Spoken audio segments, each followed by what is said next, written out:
ഇന്ന് നമ്മൾ പഠിക്കേണ്ട ഭാഗം 4-ാം അധ്യായം. പ്രധാനപ്പെട്ട ഒരു അധ്യായമാണിത്. ലോകയുദ്ധവും തുടർച്ചയും. ലോകയുദ്ധവും തുടർച്ചയും. കാരണങ്ങൾ: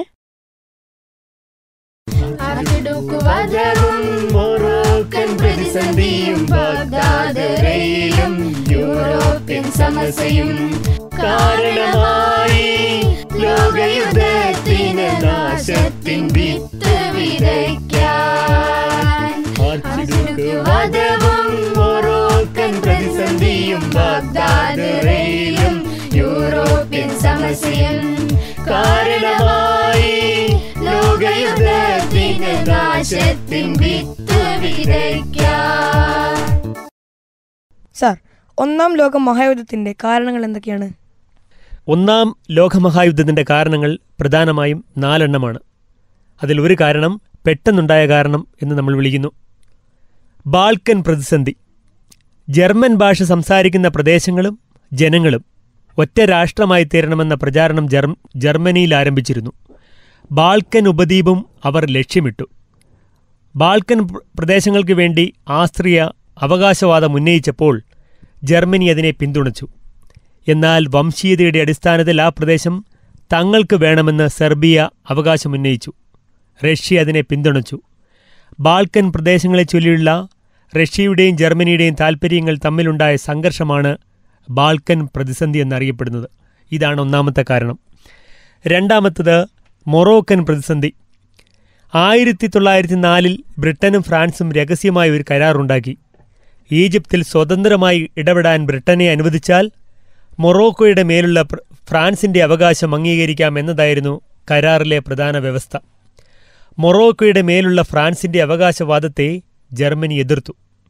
തങ്ങളുടെ കോളനിയായിരുന്ന ഫ്രഞ്ച് കൊങ്കയുടെ ഒരു ഭാഗം ജർമ്മനിക്ക് നൽകാൻ ഫ്രാൻസ് തയ്യാറായി. പകരമായി മൊറോക്കോ ഫ്രാൻസിന് നൽകാൻ ജർമ്മനിയും സമ്മതിച്ചു. അതോടെ തർക്കത്തിന് താൽക്കാലിക പരിഹാരമായി വടക്കേ ആഫ്രിക്കയിലെ രാജ്യമായ മൊറോക്കോ ആഫ്രിക്കയിലെ ആദ്യ ഇസ്ലാമിക രാജ്യമാണ്. മെഡിറ്ററേനിയൻ സമുദ്രവും അറ്റ്ലാന്റിക് സമുദ്രവും സന്ധിക്കുന്ന ജിബ്രാൾട്ടർ കടലുടുക്ക് ഈ രാജ്യത്തിൻ്റെ നിയന്ത്രണത്തിലായതാണ് ഇവിടെ പ്രതിസന്ധി ഉണ്ടാകാൻ കാരണം. അടുത്ത കാരണമാണ് ബാഗ്ദാദ് റെയിൽ. ഏഷ്യയിൽ നിന്ന് യൂറോപ്പിലേക്ക് ഒരു റെയിൽ പാത. ജർമ്മനിയിലെ ബെർലിനെയും ഓട്ടോമൻ സാമ്രാജ്യത്തിൻ്റെ ഭാഗമായ ബാഗ്ദാദിനെയും ബന്ധിപ്പിക്കുന്നതിന് വേണ്ടിയാണ് ബാഗ്ദാദ് റെയിൽവേ നിർമ്മാണം ആരംഭിച്ചത്. എന്നാൽ ഇത് ജർമ്മനിയുടെ വ്യാപാര സാധ്യത വർദ്ധിക്കുമെന്ന് ബ്രിട്ടനും റഷ്യയും ഭയപ്പെട്ടു. ജർമ്മനി പേർഷ്യൻ ഗൾഫിലേക്കും ഓട്ടോമൻ സാമ്രാജ്യം ഈജിപ്തിലേക്കും സ്വാധീനം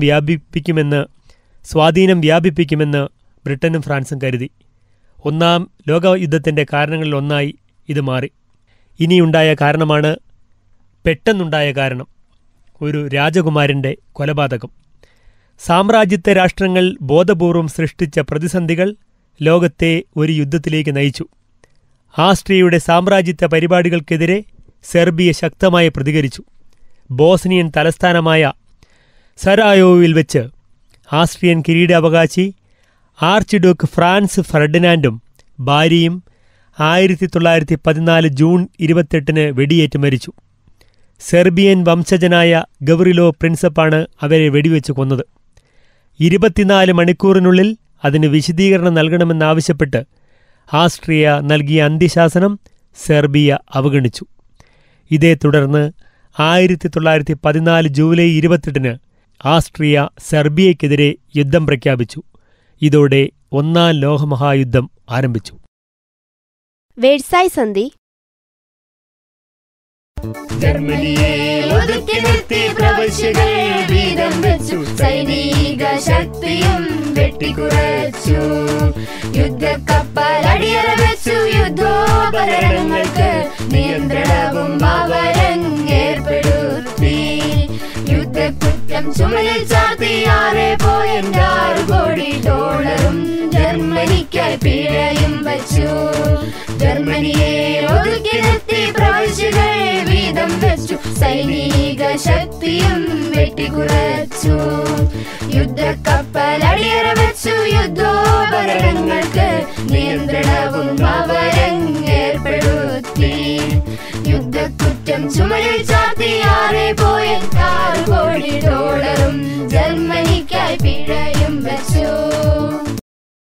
സാർ, വേഴ്സായി ഉടമ്പടി എന്നാൽ എന്താണ്?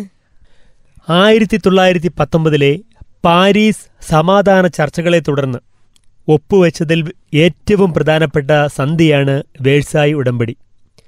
അതുപ്രകാരം ജർമ്മനിയുടെ അധീനതയിലുണ്ടായിരുന്ന പ്രദേശങ്ങൾ പലതും ഫ്രാൻസ്, ബെൽജിയം, ഡെൻമാർക്ക് എന്നീ രാജ്യങ്ങൾക്ക് വിട്ടുകൊടുത്തു. മാത്രമല്ല, ജർമ്മനിയുടെ സൈനിക ശക്തി വെട്ടിക്കുറച്ചു, യുദ്ധക്കപ്പലുകളെ അടിയറ വെച്ചു, യുദ്ധോപകരണങ്ങൾ നിർമ്മിക്കുന്നതിൽ നിയന്ത്രണങ്ങൾ ഏർപ്പെടുത്തി. കൂടാതെ നഷ്ടപരിഹാരമായി ജർമ്മനി $6.6 മില്യൺ നൽകണമെന്ന വ്യവസ്ഥയുമുണ്ടായി. ഇതാണ് വേഴ്സായി ഉടമ്പടി. വേഴ്സായി സന്ധിയിലെ വ്യവസ്ഥകൾ ജർമ്മനിക്ക് വളരെയേറെ ദോഷകരമായ ഫലങ്ങളാണ് ഉണ്ടാക്കിയത്. യുദ്ധത്തിൻ്റെ ഉത്തരവാദിത്തം ജർമ്മനിക്കായിരുന്നു. സൈനികരുടെ എണ്ണം പരമാവധി 100,000. നിർബന്ധിതമായ സൈനിക സേവനം പാടില്ല. ടാങ്കുകൾ, മുങ്ങിക്കപ്പലുകൾ, സൈനിക വിമാനങ്ങൾ എന്നിവ സംഭരിക്കരുത്. 1921 വരെ ജർമ്മനി യുദ്ധത്തിലുണ്ടായ നാശനഷ്ടങ്ങൾക്കുള്ള നഷ്ടപരിഹാരം ഫ്രാൻസ്, ബെൽജിയം, ബ്രിട്ടൻ എന്നീ രാജ്യങ്ങൾക്ക് നൽകണം. ഈ തുകയാണ് $6.6 മില്യൺ. ജർമ്മനിക്ക് പുറത്തുണ്ടായിരുന്ന എല്ലാ കോളനികളും ബ്രിട്ടനും ഫ്രാൻസും പങ്കിട്ടെടുത്തു. ജർമ്മനിയും ആസ്ട്രിയയും തമ്മിലുള്ള ബന്ധം വിച്ഛേദിക്കപ്പെട്ടു. ഡാൻസിംഗ് നഗരം ലീഗ് ഓഫ് നേഷൻസിന്റെ നിയന്ത്രണത്തിലുള്ള സ്വതന്ത്ര പട്ടണമായി. അന്താരാഷ്ട്ര പോലീസ് എന്ന രീതിയിൽ ലീഗ് ഓഫ് നേഷൻസ് സ്ഥാപിച്ചു. എന്നാൽ ഒരു സമാധാന രാഷ്ട്രമായി മാറും വരെ ജർമ്മനിക്ക് അതിൽ അംഗത്വം ലഭിച്ചില്ല. New deal. New deal, new deal, new deal, new deal, new deal, new deal, new deal, new deal. തൊഴിലില്ലാത്തവർക്ക് ആശ്വാസം, ദാരിദ്ര്യത്തിനും ആശ്വാസം. New deal, new deal. സമ്പദ് വ്യവസ്ഥയെ പുനഃസ്ഥാപിച്ചു, നിലവാരത്തിൽ ഏകീകരിച്ചു. New deal, new deal. പരിഷ്കരണമേകി സമ്പത്തെ തകർച്ചയെ സാധുനാളും. New deal, new deal, new deal, new deal. അമേരിക്കയിൽ ആരംഭിച്ച സാമ്പത്തിക തകർച്ചയെ പരിഹരിക്കുവാൻ ഫ്രാങ്ക്ലിൻ ഡി റൂസ്വെൽറ്റ് നടപ്പിലാക്കിയ ന്യൂഡീൽ പദ്ധതി എന്തായിരുന്നു? ക്ഷേമപ്രവർത്തനങ്ങൾക്ക് മുൻതൂക്കം നൽകി ജനങ്ങളുടെ ദുരിതങ്ങൾ പരിഹരിക്കുക എന്ന ലക്ഷ്യത്തോടെയാണ് റൂസ്വെൽറ്റ് ന്യൂഡീൽ പരിഷ്കരണ പദ്ധതി നടപ്പിലാക്കിയത്. തൊഴിലില്ലാത്തവർക്കും ദരിദ്രർക്കും ആശ്വാസം, സമ്പദ് വ്യവസ്ഥയെ സാധാരണ നിലയിലേക്ക് പുനഃസ്ഥാപിക്കാൻ റിക്കവറി, വീണ്ടും സാമ്പത്തിക തകർച്ച ഉണ്ടാവാത്ത രീതിയിൽ പരിഷ്കരണം, അതായത് റിഫോം എന്നീ 3 ഘടകങ്ങൾ ന്യൂ ഡീലിലുണ്ടായിരുന്നു.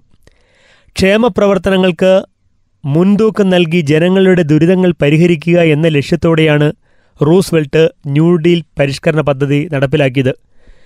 തൊഴിലില്ലാത്തവർക്കും ദരിദ്രർക്കും ആശ്വാസം, അതായത് റിലീഫ്, സമ്പദ് വ്യവസ്ഥയെ സാധാരണ നിലയിലേക്ക് പുനഃസ്ഥാപിക്കാൻ റിക്കവറി, വീണ്ടും സാമ്പത്തിക തകർച്ച ഉണ്ടാവാത്ത രീതിയിൽ പരിഷ്കരണം, അതായത് റിഫോം എന്നീ 3 ഘടകങ്ങൾ ന്യൂ ഡീലിനുണ്ടായിരുന്നു. 1929-30 കാലഘട്ടത്തിലെ വേൾഡ് ഡിപ്രഷനിൽ റഷ്യ മാത്രമാണ് തകർച്ച നേരിടാതിരുന്നത്. അതിനവരെ സഹായിച്ചത് പഞ്ചവത്സര പദ്ധതിയായിരുന്നു.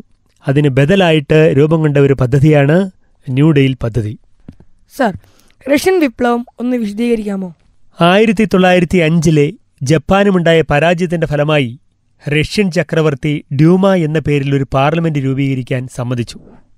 എന്നാൽ പട്ടിണിയും ദാരിദ്ര്യവും തൊഴിലില്ലായ്മയും രൂക്ഷമായപ്പോൾ തൊഴിലാളികളും കർഷകരും സോവിയറ്റ് എന്ന പേരിൽ സമിതികൾ പ്രവർത്തനമാരംഭിച്ചു. വിപ്ലവം നടക്കുമ്പോൾ തലസ്ഥാനത്തില്ലാതിരുന്ന സാർ ചക്രവർത്തി ഡ്യൂമയെ പിരിച്ചുവിടാൻ ശ്രമിച്ചെങ്കിലും വിജയിച്ചില്ല. ഡ്യൂമ അധികാരമേറ്റെടുക്കുകയും മാർച്ച് 15 ഒരു താൽക്കാലിക സർക്കാർ രൂപീകരിക്കുകയും ചെയ്തു. ചക്രവർത്തി അധികാരം ഉപേക്ഷിച്ചു. എന്നാൽ താൽക്കാലിക സർക്കാരിന് നേതൃത്വം നൽകിയ മെൻഷെവിക്കുകളും അവരുടെ നേതാവ് അലക്സാണ്ടർ കെറൻസ്കിയും മുമ്പ് സൂചിപ്പിച്ച ജനകീയ പ്രശ്നങ്ങൾ പരിഹരിക്കുന്നതിൽ പരാജയപ്പെട്ടു. യുദ്ധത്തിലെ പങ്കാളിത്തം തുടരുവാൻ അവർ തീരുമാനിച്ചതിനെ ബോൾഷെവിക്കുകൾ എതിർത്തു. ഫെബ്രുവരി വിപ്ലവം നടക്കുമ്പോൾ സ്വിറ്റ്സർലൻഡിലായിരുന്ന ലെനിൻ രഹസ്യമായി റഷ്യയിൽ തിരിച്ചെത്തി. അദ്ദേഹം പെട്രോഗ്രാഡിൽ വെച്ച് താൽക്കാലിക സർക്കാരിനെതിരെ സമരപ്രഖ്യാപനം നടത്തി. വിപ്ലവത്തിൽ മുൻപന്തിയിൽ നിന്ന മറ്റ് നേതാക്കളാണ് ട്രോട്സ്കിയും ലിയോൺ ട്രോട്സ്കിയും ജോസഫ് സ്റ്റാലിനും.